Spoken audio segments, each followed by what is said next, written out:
Қайырлы күн, құрметті көрермендер. Сіздермен бірге Тілдарын облыстық тілдерді оқыту орталығының оқытушысы Сайран Тұрсынбайқызы. Добрый день, уважаемые зрители.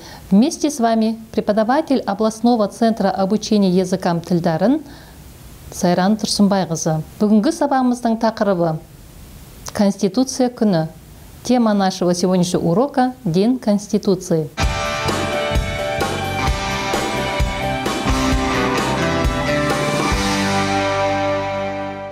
Жаңа сөздермен танысамыз. Познакомимся с новыми словами. Ата заң – Конституция.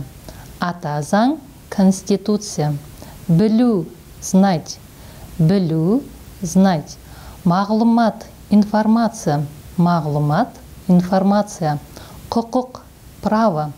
Құқық – право. Қорғау – защищать. Қорғау – защищать. Мемлекеттік мереке – государственный праздник. Мемлекеттік мереке – государственный праздник. Егемендік – независимость. Егемендік – независимость. Билік – власть. Билік – власть. Адамның құқығы – право человека. Адамның құқығы – право человека. Қабылдау – принять. Қабылдау – принять. Заң – закон. Заң – закон. Бап – статья. Бап – статья. Бостандық – свобода. Бостандық – свобода. Міндет – обязанность. Міндет – обязанность. Рәміз – символ. Рәміз – символ. Елтаңба – герб. Елтаңба – герб. Ту – флаг.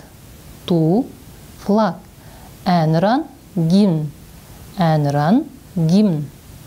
Енді осы тақырыпқа байланысты мәтінді тыңдаңыздар. Теперь прослушайте, пожалуйста, текст к новой теме.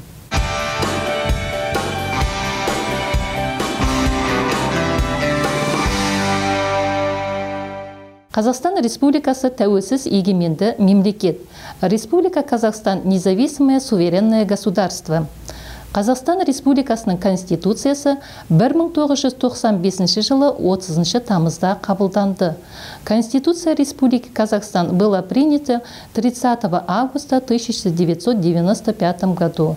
30 тамыз – мемлекеттік мереке, 30 августа – государственный праздник. Өз еліміздің туын, елтаңбасын, әнұранын құрметтеуіміз керек. Мы должны уважать флаг, герб, гимн нашей страны. Конституция 9 бөлімнен 98 баптан тұрады. Конституция состоит из 9 разделов, 98 статей. Конституция барлық заң салаларының негізі. Конституция является основной всех юридических сфер. Елімізді қорғау әрбір азаматтың міндеті. Защищать страну обязанность каждого гражданина.